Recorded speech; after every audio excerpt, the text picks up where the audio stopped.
Okay, still hearing testimony from Eric Knight. He is a friend of the victim here, Jordan Edwards. Roy Oliver, a police officer in Texas, is on trial right now for his murder. He was 15 years old when he was shot and killed just a few years ago. Joining me right now in studio is Brad Micklin, and via Skype all the way from Atlanta, Georgia, is Ashley Wilcott. Now, Brad, listen, I've done these things, these high stress situations before. Now, police had a right to be there. There was some shooting going on, so of course they had a 911 call about some kids, loud music, whatnot. Shots ring out. I can understand why the officer ran to the car, but we had testimony from the previous officer that says he didn't feel that the vehicle was trying to get him.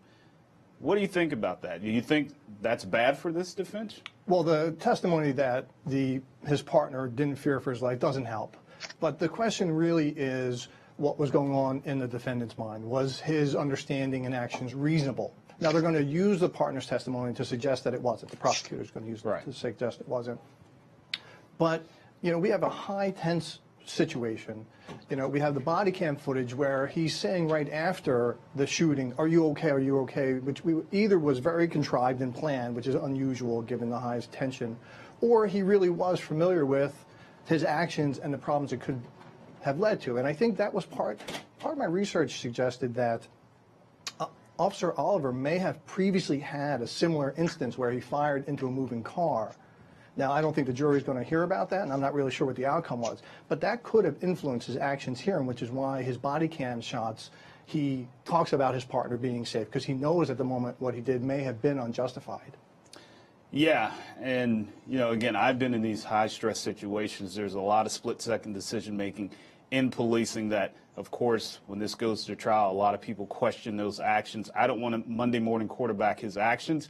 I can just say from what I saw, I don't see where that vehicle was a danger. How important is it that if this officer did say he heard he stated two different accounts, I don't think that really looks good for him, because if things are the same, your story shouldn't change at all. Yeah, I don't think it's going to help him at all. First, because there's a very good chance he doesn't testify. So if he doesn't testify, this is all that we're going to have for the jury to hear about his side. And if there's a conflict in what he says and he's changing his story to best suit his actions, it's going to hurt when the jury tries to determine what was his intention. Did he act in good faith or the best course he could have? Right, absolutely. And again, listen, I've been there. You know, I know those split-second decisions. But it's up to what an officer believes is reasonable at that time. That's what this officer has to convince this jury of. But Brad, you and I were talking during this whole thing, and it's not as easy as people assume to charge a police officer with murder, right? Because police have a legal right to be there, i.e. they had a 911 call about the loud music, then shots were fired. So this is not an open and shut case as many people would assume. What say you? No, I agree. We have to keep in mind we're sitting here after all this happened. We know there were no drugs supposedly there. There were no weapons supposedly there. But the officers responding didn't know that. All they knew was they were going to a house with 200 or 300 kids or people. They hear gunshots. They see people fleeing. They see a car leaving. And the important thing that a lot of people that write and comment about this haven't really considered is the gun law in Texas is very liberal. See, we're sitting here in New York. I'm from New Jersey, and we have very strict gun laws. So we assume the people that we talk to don't have guns on them. But in Texas, my understanding is if you're 18, you can have a gun in your car that you own without a permit. Right. So this is what's in the officer's mind when he's chasing this car. That they could legally have a gun, and he heard shots fired. So I think his actions are more reasonable than it may seem when we sit here in hindsight. Absolutely. And Brad, so, you know, we saw that young man crying there very heavily there in the courtroom. And one of the questions he was asked, were you in fear of your life when the shots rang out? And I assume he means the shots from police officer Roy Oliver. Right, and you know that's the hardest part about this case is that the victim is completely innocent. There's no allegation that there was anything they were doing wrong, except for maybe fleeing, but that's understandable. There's gunshots, there's police, he's a teenager. Any of us would probably do the same. begs the question of really what is even the relevance of having this witness other than to sort of pull in the heartstrings of the jury, because there's no question that the officer shot Jordan. Right. So what his friend saw, what his friend felt in the car really has no relevance to that. Yeah, absolutely. And one thing I do want to point out, you heard some of the line of questioning about him being pulled out of the car and placed on his knees, his hands behind his back. Now, let's be clear in the interest of fairness. That is all protocol anytime you believe that there's an imminent threat. We did hear gunshots. Police had just shot into this vehicle. They assumed there was a gun, someone armed there. So that part is protocol. But to Ashley's point, to see that jury there, or to see that witness there before that jury crying because he realized his friend was dead, basically just a few feet away from him, is very traumatic for any kid to have to deal with, and especially for the jury to have to watch that. I can only imagine what they were thinking. If we could actually pull up the body cam video, you see the video there on your screen. This is just before the shooting. If we can get that back up, the car there that Jordan Edwards was in, you can see it backing up. This is when the officer was giving commands to stop the car, and let's look at how quickly this escalates to gunfire. Right. The shots are being fired into that car, and I always say, anytime I'm talking about police cases, things can escalate within a split second. But again, it's up to what the officer believed to be reasonable at that time. Did he believe there was an imminent threat against his life? Let's actually watch that clip with the sound so you can get an idea. Thank you so much for that, Anthony. Still with me in studio, Brad Micklin. Brad, all I can say is R-E-S-P-E-C-T. I mean, you get shot because you think Halle Berry should play, and this guy doesn't think Halle Berry should play.